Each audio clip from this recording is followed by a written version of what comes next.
Permisi, selamat pagi semuanya. Saya Yunita Ujung, mahasiswa Institut Kesehatan Diri Stadion Tua. Pada hari ini saya akan mempraktikkan cara pemeriksaan fisik pada sistem kardiovaskular. Di sini pada tahap prainteraksi, pertama-tama perawat harusnya membaca status pasien. Yang kedua mempersiapkan alat, yaitu dua buah mistar atau penggaris yang berguna untuk mengukur tekanan vena jugularis. Yang kedua ada tensimeter atau sphygmomanometer untuk mengukur tekanan darah.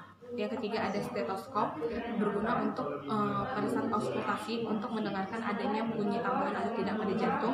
Yang keempat ada jam untuk mengukur atau mengetahui denyut nadi pasien.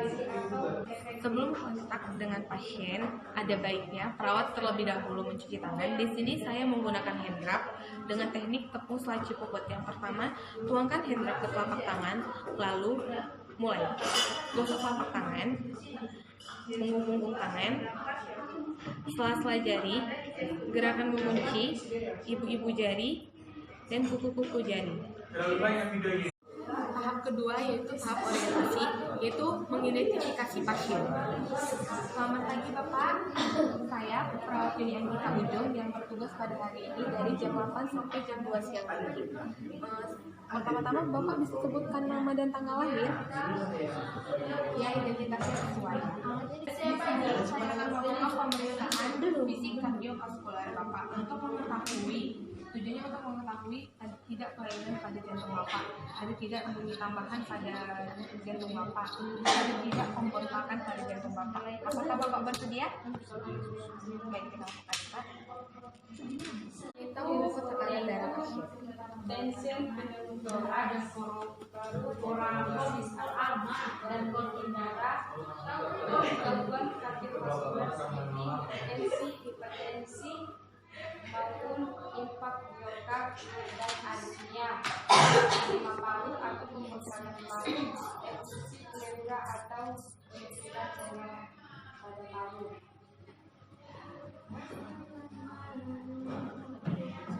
Sudah siap? Bagi Pak Suprati, Pak live komen. Sudah siap kan? Tekanan darah Bapak 120/80 pada batas normal ya Pak.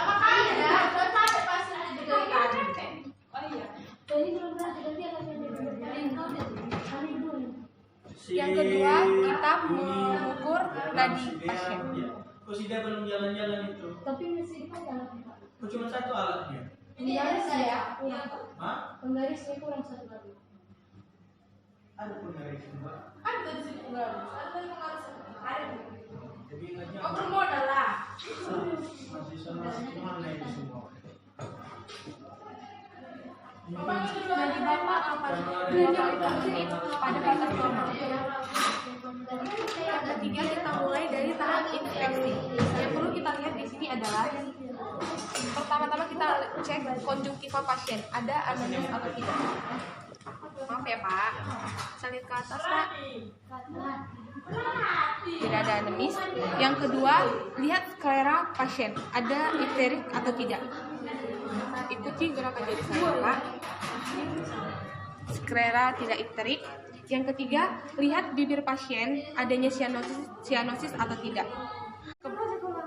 Lalu lanjut ke bagian ekstremitas. Yang pertama kita lihat pada tangan adanya sianosis atau tidak pada ujung-ujung jari, adanya odem atau tidak.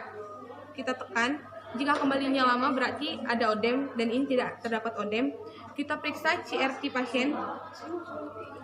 Normalnya kurang dari 2 detik. Begitu juga dengan kaki. Kita lihat adanya odem atau tidak. Kita lihat adanya sianosis atau tidak. Lalu periksa CRT pasien. Normalnya kurang dari 2 detik. Lalu inspeksi bagian dada. Kemudian untuk pemeriksaan bagian dada kita meminta pasien untuk membuka bajunya. Pak, tolong dibuka bajunya.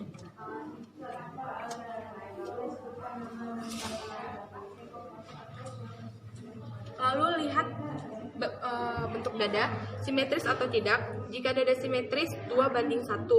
Adanya kelainan seperti pigeon cyst, barrel cyst, atau kifosis atau tidak. Di sini pasien bentuk dadanya normal, simetris. Lalu yang kedua, lihat adanya pulsasi atau tidak di ictus cordis. Lalu lanjut ke bagian palpasi. Di bagian palpasi kita meletakkan jari tangan di ICS kelima, mid clavicula. Lalu rasakan adanya pulsasi atau tidak. Jika pulsasi terasa, letakkan jari. Rasakan adanya pulsasi di bagian lain atau tidak. Kalian cek juga adanya thrill atau tidak. Lalu lanjut ke pengukuran tekanan vena jugularis. Kita suruh pasien untuk melihat ke samping. Lalu bendung bagian bawah terlebih dahulu, bagian bawah vena. Lalu bendung bagian atas. Tentukan titik tertinggi dari vena jugularis. Lalu ambil 2 penggaris atau mistar. Mistar yang pertama letakkan secara vertikal di angle of Lewis ke titik tertinggi dari vena jugularis. Untuk mistar yang kedua, letakkan di titik bendungan secara horizontal. Lalu lihat berapa nilainya. Pada pasien, tekanan vena jugularisnya 5, normalnya 5 plus minus 2. Lalu yang selanjutnya perkusi. Kita mulai perkusi dari ICS kedua, parasternal. ICS kedua parasternal sampai suara sonor menjadi redup. Jika sudah terdengar suara redup, berarti sudah ada jantung di bawahnya.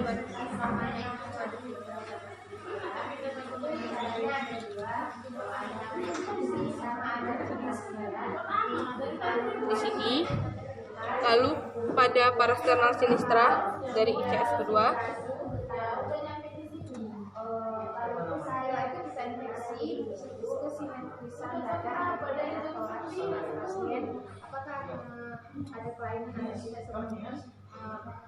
di sini, lalu kemudian kita periksa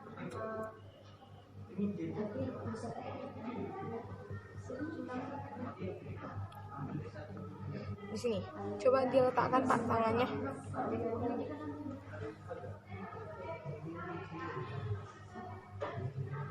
Tidak ada pembesaran jantung atau kardiomegali. Bentuk jantung normal. Lalu selanjutnya kita auskultasi. Tahap selanjutnya yaitu tahap auskultasi. Pada tahap ini kita ingin memeriksa suara jantung si pasien dengan menggunakan stetoskop. Untuk yang pertama kita memeriksa katup aorta, yaitu di peristernal dextra ICS kedua. Terus yang kedua katup pulmonal, yaitu di ICS kedua peristernal sinistra. Katup yang ketiga katup tricuspidalis, yaitu di ICS keempat parasternal sinistra. Dan yang terakhir katup bicuspidalis atau katup mitral, yaitu di ICS kelima mid clavicula.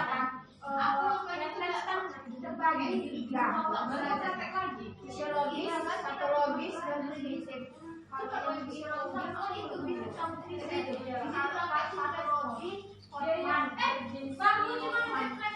Kalau primitif apa?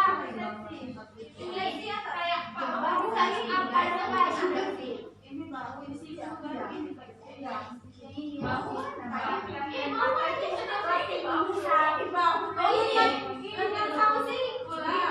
Hasil yang didapatkan yaitu suara jantung normal S1, S2 atau lugduk, tidak ada suara bunyi tambahan seperti S3, S4, galop atau murmur.